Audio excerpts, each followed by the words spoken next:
Hello everyone, good morning. কেমন আছো তোমরা সবাই? আশা করছি সবাই অনেক ভালো আছো এবং সুস্থ আছো, আর আমরাও কিন্তু মোটামুটি ভালোই আছি। তো তোমাদের দাদাভাই ডিউটিতে গেছে, আজ 2 দিন হয়ে গেল। মানে ও হচ্ছে 2 দিন যেতে টাইম লেগেছে ট্রেনে। কাল রাত্রি 12টায় পৌঁছেছে, ফোন করেছিল, বললো ঠিকঠাকভাবে পৌঁছে গেছি। 2025 সালে 2বার ছুটি কাটলো। এর আগে 1 মাস আগে এসেছিল, সেটাও 15 দিনের ছুটিতে। এই আসলো, এটাও 15 দিনের ছুটিতে। আমাদের বিয়ের পর এইটাই হচ্ছে মানে প্রথম এবার যে 15 দিন করে ও ছুটি কাটলো। তাছাড়া প্রতিবারই ও 1 মাস 1.5 মাস করে ছুটি আসে। তো যাই হোক, কোনো একটা সমস্যার জন্য ওকে ছুটি দিচ্ছে না মা।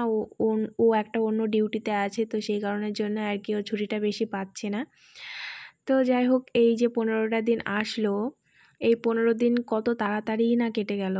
মানে 15 দিন ঠিক না, যেতে আসতে তো 3-4 দিন কেটে গেল, মাঝে 12 দিন ছিল। তো 12 দিন খুব তাড়াতাড়ি কেটে গেল। আর যখন ডিউটিতে থাকে তখন এই 12টা দিনই কাটতে চায় না। 12টা দিনই মনে হয় যেন 12টা বছরের সমান। তো যাই হোক, অনেক মজা করলাম, অনেক আনন্দ করলাম। তারপর ওর ডিউটিতে, আমি আমার ডিউটিতে। কি করব, কিছু করার নেই, এইভাবেই চলতে হবে। তো যাই হোক, সকালবেলায় যে দেখো এখন সুজিটা কড়াতে একটু নেড়ে নিচ্ছি, কারণ ছেলেকে সকালে সুজি খাওয়াবো তাই জন্য। আর ওদিকে দুধটাও জাল দিয়ে নিচ্ছি। সুজিটা একটু কড়া করে ভাজবো, কিছুই দিইনি, জাস্ট শুকনো খোলাতে এটাকে আর কি নাড়ছি। তারপর দুধ দিয়ে এটা রান্না করে খাওয়াবো। আর দেখো, আমার ছেলে হচ্ছে খাটের তলে এত পরিমাণে নোংরা করে বলতে সব কিছু ওই কোনা দিয়ে ফেলে দেয়। কি করব, ও না এত দুষ্টু। ওকে যদি বারণ করি যে ওদিক দিয়ে ফেলো না, ও আরও বেশি বেশি করে ফেলে দেয়। আর বারণগুলো না ওর ভিতরে একদমই যেতে চায় না। তো সপ্তাহে সপ্তাহে একবার করে বড় লাঠিগুলো নিয়ে এসে ওর ভিতর থেকে এইসব জিনিসপত্রগুলো বার করি। আর বাড়িতে যদি এরকম একটা দুষ্টুমি পুচকি থাকে, তাহলে সেই বাড়িঘরের অবস্থা যে কী হতে পারে তারাই জানে, যাদের বাড়িতে এইরকম একটা পুচকি আছে। তো আমি আর কিছু বলবো না, তোমরাই আমাকে কমেন্ট করে জানাও তোমাদের ঘর বাড়ির হালাত কেমন, আর তোমাদের কার কার বাড়িতে এইরকম একটা আছে দুষ্টুমি। তো দেখো, এই যে এই মাল মশলাগুলো আমার খাটের তল থেকে বার হলো। চিরুনি, তারপরে এই যে মলম আছে, তারপরে চুড়ি টুড়ি, এই যে বোতলটা, এই বোতলগুলো সব, এগুলো সব বার হলো। তো বোতলটা বার করে নিলাম, খাটের তলায় পড়েছিল 2-4 দিন। তো এই যে একটু পরিষ্কারও করে নিচ্ছি, কারণ এটাতে আবার জল খেতে হবে। আর এই শক্ত বোতলগুলো, মানে এই ফ্রুটির এই শক্ত বোতলগুলো না বেশ ভালো, জল খেতে বেশ ভালো লাগে। আর ওই যে হালকা থামস আপের যে পাতলা নরম বোতলগুলো হয় না, ওইগুলো কেমন একটা লাগে, মানে কেমন নড়বড়ে লাগে। আর এগুলো বেশ একটু শক্তপোক্ত, বেশ ভালো লাগে জল খেতে। ছেলে ওদিকে গেছে বাবার সাথে খিচুড়ি আনতে, আর আমি সেই ফাঁকে দেখো বসে পড়েছি লঙ্কা বাছতে। এই লঙ্কাগুলো মা নিয়ে এসছে বাজার থেকে কিনে, আর লঙ্কাগুলোর আমি এখন বোটা ছাড়িয়ে রাখছি। আমি আগে জানতাম না, মায়ের মুখ থেকে শোনা, মানে শাশুড়ি মায়ের মুখ থেকে শোনা, যে লঙ্কার বোটা ছাড়িয়ে রাখলে নাকি লঙ্কাগুলো অনেক দিন পর্যন্ত ভালো থাকে, ফ্রিজে রাখলে অনেক দিন পর্যন্ত ভালো থাকে। তো সেই কারণের জন্য লঙ্কার বোটাগুলো ছাড়িয়ে নিচ্ছি। আমার আরেকটা সিক্রেট তোমাদের আমি জানিয়ে রাখি, যে আমার না ঝাল ঝাল তরকারি খেতে খুব ভাল লাগে। মানে ঝাল জাতীয় যে কোনো জিনিস, টক জাতীয় জিনিস আমার বেশি ভালো লাগে। মিষ্টি মিষ্টি জিনিসগুলো না আমার অতটা পছন্দ হয় না। তো তরকারিতে বেশি একটু ঝাল ঝাল হবে, তো এইটা আর কি বেশি ভালো লাগে।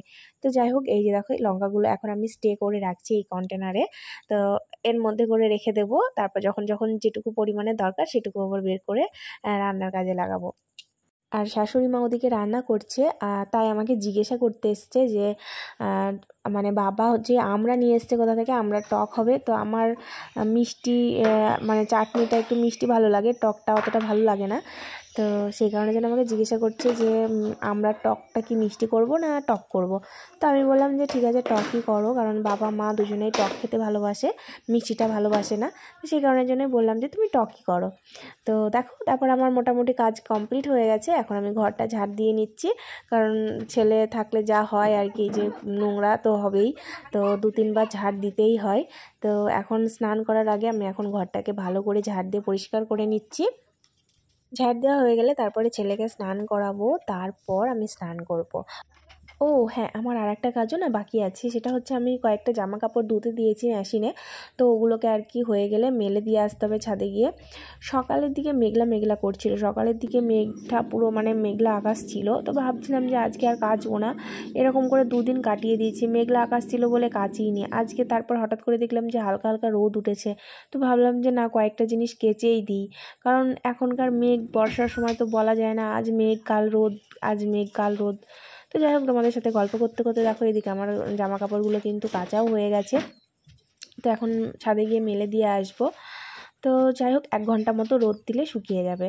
এই দেখো এখন ঠিকঠাকভাবে মেলে দিচ্ছি, মেশিনে অর্ধেক শুকিয়েই যায়, আধ ঘন্টা মোটামুটি ভালো মতো রোদ হলে শুকিয়ে যায়। কিন্তু এখন তো অতটা রোদের তেজ নেই, হালকা আছে, তো মোটামুটি 1 ঘন্টা দিয়ে দেবো, হয়ে যাবে। তো আমার সব কিছু কমপ্লিট হয়ে গেছে, স্নানও সেরে নিয়েছি। এবারে একটু রেডি হব মানে মেকআপ টেকআপ কিছুই করব না, জাস্ট একটা শাড়ি পরবো। তো কয়েকটা ছবি তুলবো, বুঝলে তো, মানে আজকে আকাশের ভিউটা এত সুন্দর আছে, তো ভাবলাম কয়েকটা রোদে ছবি তুলি। আর রোদে না ছবি তুললে খুব সুন্দর ছবি আসে। এই যে রেড কালারের শাড়িটা দেখছো, এটা আর তার সাথে গ্রিন কালারের কম্বিনেশান। কয়েকটা ছবি টবি তুলে এসে আমি শুয়ে পড়েছিলাম। ঘুম থেকে উঠে মোটামুটি 5টা 5:30 বাজে। তো ঘুম থেকে উঠে এই যে ঢাইগুলো দেখে আমার তো মাথা হাত মানে কাচাকুচি করার পর এইসব ঢাই দেখে মনে হয় যেন মানে আমি আদৌ আজকে গোছাতে পারবো, তো এত জিনিস মানে মাথা খারাপ হয়ে যায়।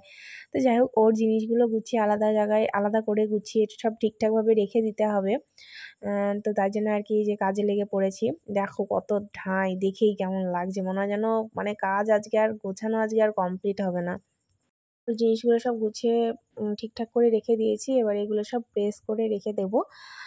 রাতের ডিনার কমপ্লিট হয়ে গেছে, এবার ঘুমানোর জন্য প্রোগ্রাম শুরু হচ্ছে। তো আজকে তোমাদের সাথে এটুকুই শেয়ার করলাম, দেখা হচ্ছে আবার নেক্সট ভিডিওতে। ততক্ষণে তোমরা ভালো থেকো, সুস্থ থেকো। আর ভিডিওটা ভালো লাগে অবশ্যই কিন্তু লাইক কমেন্ট করো। তো চলো, টাটা, গুড নাইট।